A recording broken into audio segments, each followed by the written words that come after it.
Hello everybody and welcome back to a brand new episode of the NASCAR Heat 5 career mode. I hope you're all having a great day. Today we go racing here at Martinsville Speedway for the Xfinity 500 in the Cup Series. Just a Cup Series race today here, and that is all we have in store for this one now as we get underway here for the Martinsville Speedway weekend. No silly season news or anything coming in this one, but I definitely got some more announcements on the way which you guys will want to stay tuned for. But we come through into qualifying. We have the blue Razor paint scheme on the car for this episode, so very excited to use this for the first time this season. The one downside of this Martinsville race is, unlike real life, it's a day race. And in real life, as you guys remember, in 2020, this was actually a night race, which would have been so cool to have in the Cup Series side of things here on NASCAR Heat 5. But we come through out of turn 4, coming across the line with a 19.681. We beat our goal and go a P6 here in qualifying for the Martinsville Speedway Xfinity 500. So very happy with this qualifying effort. And on pole, we got the McLaren of Erik Jones, joined by Aric Almirola on the front row now, as you see the rest of the qualifying order on your screen. Logano down there in 26th. Gregson 25th, Smith in 28th as his teammate just got the pole, and then Austin Dillon actually qualified in the last position. Alright boys, we've had a good run lately with the win in Talladega and a good run in Dover there, so hopefully we can continue it. This is one of my favorite tracks, so hopefully we can come out of here with the victory. A team with a lot of history at this track, I think we got a good combo. Now you heard myself on the radio just mentioning the history of this team at Martinsville Speedway. Of course, a lot of history with Hendrick Motorsports at Martinsville, and we look to carry on with a potential victory. Putting the 24 car back in victory lane at Martinsville would be huge. Jeff Gordon did that back in 2015. That was my all-time favorite NASCAR driver now. So hopefully we can do what Jeff did in 2015 in the fall race and win here in Martinsville in this number 24 car with the blue Razor paint scheme on the number 24, as Erik Jones and Aric Almirola lead us to the green flag as we are now underway. In the third and fourth place there you see Brad Keselowski as well as Denny Hamlin, and then up my inside we got Austin Cindric. As we come through the center of 1 and out of turn 2, we got the 95 of Harrison Burton, who's trying to put a little bit of pressure on us here as we obviously are looking for an opportunity to get down to the bottom line as soon as possible at this racetrack now, as if you're on that second lane you can't do anything unless there's lap traffic involved holding someone up on the bottom. So immediately I'm able to get down to the bottom of the inside of Denny Hamlin as Erik Jones in the McLaren continues to lead the way over second place, which now belongs to Brad Keselowski, as Aric Almirola fell from second to the 5th position here, as we're already putting some pressure on Almirola ourselves as we come through out of turn 4 and go down this front stretch, trying to take a look to the inside there, but he does a good job defending for a moment. But I do get up the inside into the corner and out of turn 2, but he's actually going to be able to use his momentum on the exit to clear me, and that was really all I had for the time being right here on the 43 of Aric Almirola. I kind of struggled to maintain with these guys. We came through to lap 8 of 31, and you can see the gap actually opened up a little bit now, so I was trying to close back up to the 43 of Almirola, as it was still the McLaren of Jones out in front, but he seemed to be kind of holding up some people here. As you can see, the top 5 were all together, and then lap traffic, of course, that was going to be a bit of an issue soon here in this first stage, but we come through to lap 12, and I kind of run down the 43 once again, so we're right back into the mix here now as Erik Jones continues to lead. But I definitely do not think Erik Jones has a faster car than, say, second place of Brad Keselowski right now. But on lap 14 we get the run of the turn 4 to get up the inside of the 43 of Almirola as we dive down into turn 1 and sure enough through the center of the corner and out of turn 2 we're going to be even, but he has the momentum as I made a bit of a mistake there with the curbs and whatnot, and now he is clear for the moment, but we send it back up the inside into turn 3 as we try to enter the top 5 here in Martinsville. No pressure whatsoever, by the way, from behind, as basically 7th on back was just holding up everybody. I couldn't tell what was going on, but whoever was in 7th was definitely holding some people up and whatnot now, and that put all those cars so far behind. So we come through to lap 17.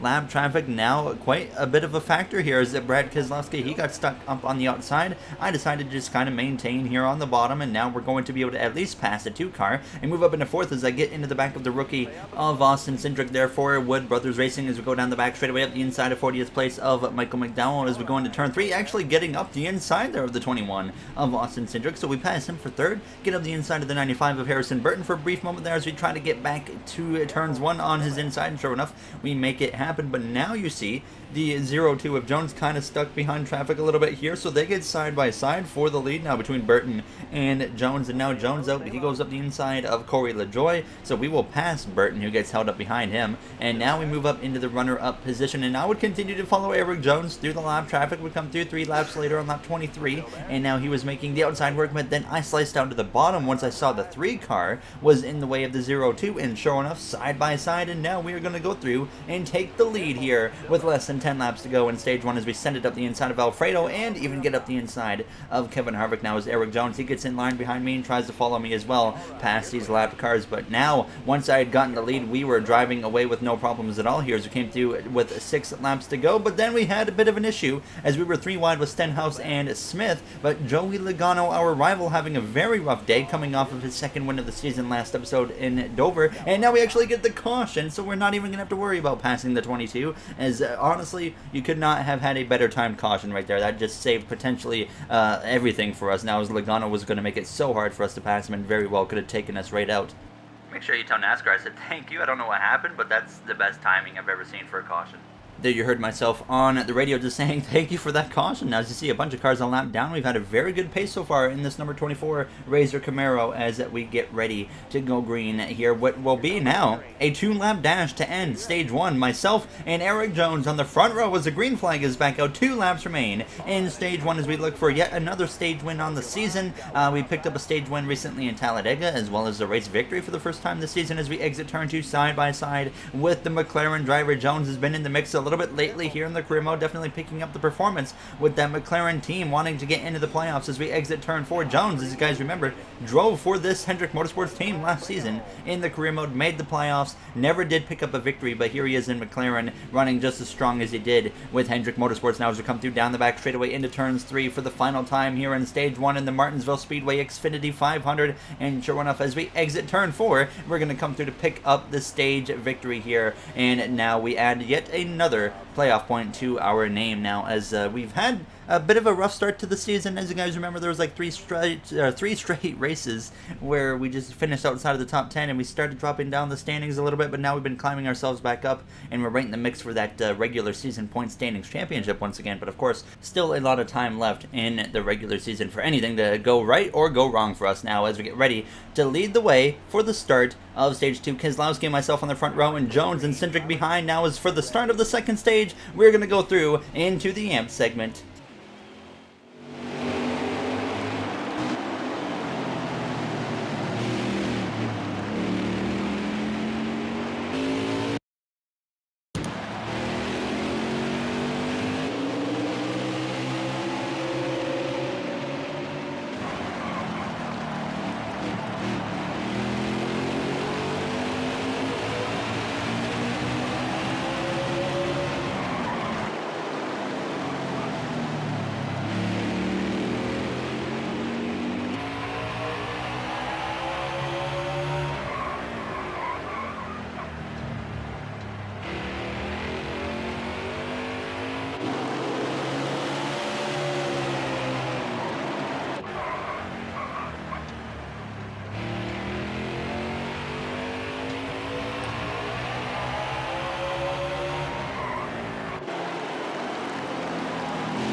There you had the AM segment here in the Xfinity 500 at Martinsville Speedway. You saw the restart. You saw Eric Jones move through back into the second position where he was earlier, passing Brad Keselowski now as he tries to chase us down as we go down into turn 3. But there was just so much pace in this 24 car. And the thing I've noticed about Martinsville Speedway from NASCAR Heat 4 to NASCAR Heat 5 as well is once you get the lead, it's so much easier to hang on to the lead than it is to actually get to the lead. But now the caution actually comes out early in stage 2. Everybody's staying out here, including myself. Now, as you see the running order, Kevin Harvick having a terrible day so far now as he finds himself outside of the top 30 as we get ready to take the green flag once again. Myself and Eric Jones on the front row as the green flag is back out. Eric Almirola just behind Alex Bowman, our teammate, is now up inside the top 5 in that 4th position as Keselowski finds himself in 5th, and William Byron in the 88 car down in P6 for that Earnhardt Johnson racing team now as we are side by side with Eric Jones into turn 3 but he can't quite put up enough of a fight there as we will clear him out of turns 4, coming to 20 laps to go here in stage 2, and we just continue where we left off in stage 1, or at least the later part of stage 1, just leading this race and just really not feeling too much pressure right now as we come through out of the corner. So we would continue leading the way. We came through to 14 laps to go on the stage. Eric Almirola now running in second as I make a bit of a mistake there into turn 1, but we had a very comfortable lead to say the least here as we came through, now approaching 10 laps to go in this second stage, and just no pressure whatsoever from behind from the 43 of Eric Almirola as we go down into the corner. Now we're approaching lap traffic though, as you see Quinn Helf at the very back of the pack, including drivers like Kevin Harvick though still having a very tough time moving their way forwards as I look to the outside of the 00 of Quinn Helf, who's in 32nd, but actually behind 39th place now as we come through out of the second corner. So now going to the inside of Hill, and we will get past him as well, no problems at all. Then we would of course be able to run down Kevin Harvick and surprisingly be able to put Kevin Harvick a lap down. He's going to see me close up the gap to him here, and then we're just going to lunge up the inside into turn 1 and complete the pass on Harvick.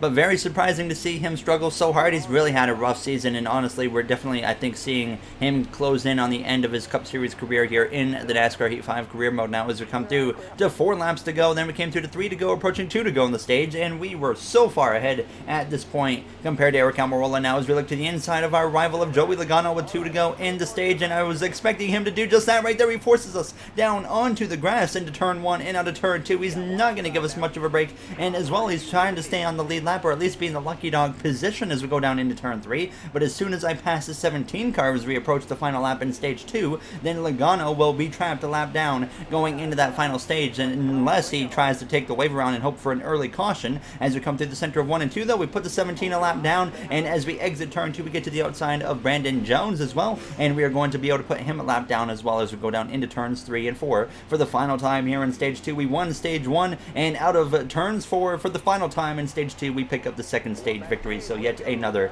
playoff point now as we just continue to run well here today in Martinsville Speedway's Eric Almirola, Kyle Busch, Austin Cindric, and Alex Bowman look to round out the top 5.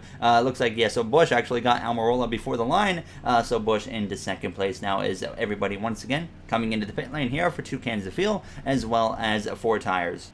Honestly, if the 22 didn't try to wreck me, I might have actually kind of stayed behind the 17 and let him get the lucky dog, but if he wants to race like that, we're just going to make his day worse. There you heard just a little bit of event there on the radio now as we're going to get ready to take the green flag for the final stage here at Martinsville Speedway for the Xfinity 500. A very quick race so far. I mean, it's been very straightforward. We just go and lead the way and then drive away from everybody. So we're hoping to continue to bring that over into this third and final stage now as we are underway with myself and Kyle Busch on the front row. On row number 2, we got Eric Almirola as well as the number 21 of Austin Cindric here as we go down into turn 1, and we get a very good exit there out of turn 2. We already cleared Kyle Busch, and at this point I was just like, okay, let's just drive away and hope it stays green and just get a victory here for the second time this season. But we're still looking for our very first grandfather clock at Martinsville Speedway. We have not been able to pick up the victory as we came through to lap 69. Nice now as we go into the first turn. Now, as you can already see, we're pulling away very quickly from the 43 of Eric Almirola, and like I mentioned a little bit ago, it's so much easier to get or maintain the lead and pull away at Martinsville than it is to actually try and run down the leaders. So it's kind of weird how it works like that, but like I can feel like I have like a 5th best car in the pack, but if I get the lead I can pull away probably still, but definitely it's weird, like I said, how it works like that here at Martinsville. But fortunately we find ourselves leading the way, and we come through now approaching lap 79, and we continue to drive away from second place of Eric Almirola now as we go into turn 1. 47 laps remaining as he still had the drivers like Eric Jones and the McLaren up in the mix trying to put some pressure on him. Now as we came through though to lap 81, you see lap traffic becoming a bit of a factor in front of us again, and I knew that Logano was still struggling. He was actually struggling worse than he was in stage 2, and I could already see him, so I knew that was going to be a bit of an issue. So Logano and Kevin Harvick, 2 champions of the Cup Series, both struggling very hard here today. So we were running them down very quick now, looking to put them at 2 laps down at this point now as we close in on the back of Quinn Houff as we dive up the inside into turn 3, and we really don't have to worry about taking our time through traffic here because we don't really have any pressure from behind, but now we actually are going to have pressure from behind because the caution comes out here in Martinsville with 43 laps to go. Everybody to the pit lane. I didn't know at first what I wanted to do here on the pit lane because I saw we could make it on half a can of fuel, but I remembered back to, I think it was the last Martinsville race we did, or one of the recent ones, and I decided we're actually going to do 2 tires on the pit lane here instead of no tires, because I remember I took no tires here before and we ended up getting eliminated from the playoffs because of that. So I thought back to that, and I think that was our first season of the Cup Series where Logano beat us to the final 4 position. So this time we do 2 right side tires, and it seems to be the right call because we still come out as the leader, as myself and Eric Jones are on the front row as the green flag is back up for what could be the final restart here today in Martinsville Speedway with 40 laps to go. The 95 of Harrison Burton in the mix, Chase Elliott in 4th, but he got forced 3 wide behind us. Ross Chastain in the mix, as well as Eric Almirola, who were all 3 wide with him as we go down the back straightaway into turn 3. And just like we've been doing all race long since we took the lead late in stage 1, we are out front driving away now as we come through out of turn 4, crossing the line. 39 laps to go as Harrison Burton moves himself into the runner-up position just behind myself as we come through on the exit of turn 2. So now the goal was to just do what we've been doing all race, drive away from second place of Harrison Burton as we go into the corner. But what kind of caught me off guard is he's actually not really falling that far behind, and it would continue like that as we came through to lap 91. Harrison's still within reach of myself, actually maintaining pressure on me, as it seemed like nobody else could really stick with us, but Harrison just kind of came out of nowhere, and he's looking for his first career Cup Series win right now. But yeah, I definitely did not expect it, but we would start to stretch out the gap a little bit here as we came to 31 laps to go now as we came through out of turn 2. Once again, we could kind of see the lap traffic in the distance, and sure enough, we come through to lap 98, closing in on lap 100 as we come through out of turn 4. Timmy Hill, the first car that we will be approaching, but Harrison's still within reach, and by the time we got to Timmy Hill, Harrison closed the gap up once again to myself here, and now on the exit of turn 2, he's within 2 car lengths or so of potentially taking the lead here in Martinsville as we go down into turn 3 up the inside of Quinn Houff,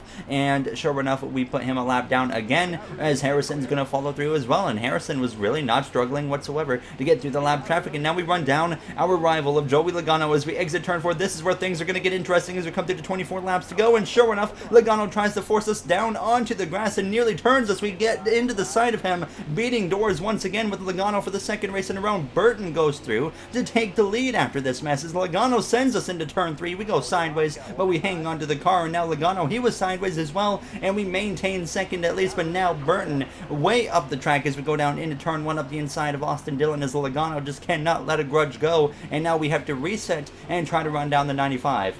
But that would really not actually end up being that hard, thankfully. Now, as Eric Almirola, Chase Elliott, though, they were still right in the mix with us now. But we come through approaching lap 105, and we had already run down Harrison Burton here with 21 laps to go because he was just stuck with lap traffic. So, definitely some hope here still as we have an opportunity to potentially take the lead as we come through to lap 106 into turn 1 and 2. Looking to get a good exit here, maybe move up the inside, but it's not going to happen because with 20 laps to go, the caution comes out again, and now we're going to be forced into a late race restart, unfortunately, on the outside line for the first time here today in Martinsville, or first time since the initial start of the race, I should say now. So hopefully we can get down in behind Harrison on this restart and hopefully do not allow Eric Almirola to get up on our inside on the exit of turn 2 now as the green flag is back out and a little bit over 15 laps remain here on the Xfinity 500. Eric Almirola, Chase Elliott on row number 2, and then behind you got Ricky Stenhouse Jr., Cole Custer, and Eric Jones in the McLaren as we exit turn 2, though clear of Almirola, exactly what we were hoping for as we get in line behind Harrison into turn 3. Definitely don't want to be too aggressive here with Harrison. He's raced us clean. He's looking for his first career win, but of course I don't care that he's looking for his first career win. We're trying to come through and take the lead and win for the second time this season ourselves. Now with 16 laps to go in Martinsville as we go down this back straightaway by Harrison. Continue to maintain a strong pace there as I get into the back of him a little bit now. As definitely wasn't going to be afraid to at least try and move him now as we got into the back of him there. And sure enough, with 12 laps to go, I try to get up the inside, but it gets very defensive. A very good move though by Harrison now as we come through out of turn 2. So looking just for the right opportunity as once again, though, we come through to lap 118. We were already running down lap traffic now as Harrison left a hole, and I take it as we come through out of turn 4, side by side for the lead here with the 95 with less than 10 laps to go. In Martinsville Speedway, as we dive down into turn 1 side by side with Burton running him up the track a little bit. Then we come through out of turn 2, we clear Harrison and retake the lead now, approaching 6 laps to go here in the Xfinity 500 at Martinsville Speedway now, as I realize once again Logano is going to be a factor once more before this race is over, but we would pull away from Harrison a little bit now as we came through with 5 to go, approaching 4 to go. We passed Chad Fincham, put him another lap down up the inside now of Timmy Hill to the back of Austin Dillon. We would get up the inside of him with 4 to go, pass him with no problem, but then we go to the inside of Joey Logano. We're approaching 3 laps to go in the same situation as earlier. He tries to force us onto the grass. We exit turn 4 now sideways, but fortunately we have a few cars between myself and Burton with 3 laps to go here in Martinsville. More contact with Logano. I power through though. We get in front of him and he gives us the bumper, but it's not going to be enough from him here as we go down the back straightaway into turn 3. Now we're approaching the final 2 laps, and as long as we get through here and stay clear of Logano, we are in great shape, and sure enough we are ahead of Logano as we go down into turn 1. 2 laps to go, but now there's actually trouble up ahead. The 88 of William Byron blows the tire and the caution comes out, and this will force overtime in Martinsville as the 88 appears to be stuck in the outside wall now, as that was a terrible time though for a caution to come out. If only it could have waited about 20 more seconds when we had taken the white flag, but now it will be myself, Harrison Burton, Eric Almirola, and Ricky Stenhouse Jr. on the first 2 rows, Cindric and Elliott on row number 3, but we're on the preferred lane, so there's really not too much concern now as we are underway for overtime. 2 laps remain in Martinsville Speedway as we go into turn 1. A little bit of a bump from behind, actually, from the 43 of Eric Almirola, but we come through out of turn 2. It did unsettle the car a little bit, but we're side by side with Harrison Burton with a lap and a half to go as we go down into turn 3, setting up for a potential epic Martinsville finish as we come through out of turns 4. Harrison has the advantage, some contact there on his left rear. He clears us as we start the final lap as I lunge up the inside into turn 1, not wanting to throw away this win as we led nearly 100 laps here today. Door slamming on the exit of turn 2 down the back straightaway for the final time with Harrison Burton looking for his first win as we come through the center of 3 and 4 side by side on the exit of the 4th turn, and it looks like it's going to be us coming through to pick up our 2nd win of the season.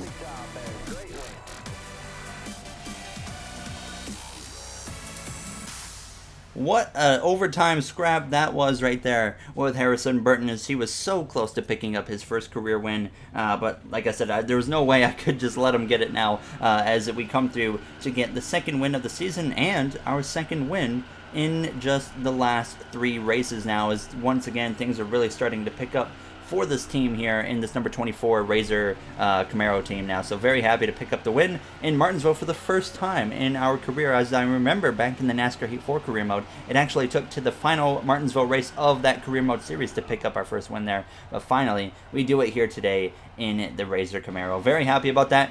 Sucks for Burton that he couldn't pick up the win, but you look at the finishing order, a lot of interesting names up here like Burton, Almirola, Stenhouse, Chastain as well having a good run again now as you see the rest of the finishing order. Kyle Busch actually was one of the cautions, and he actually DNF'd. He was about 24 laps down.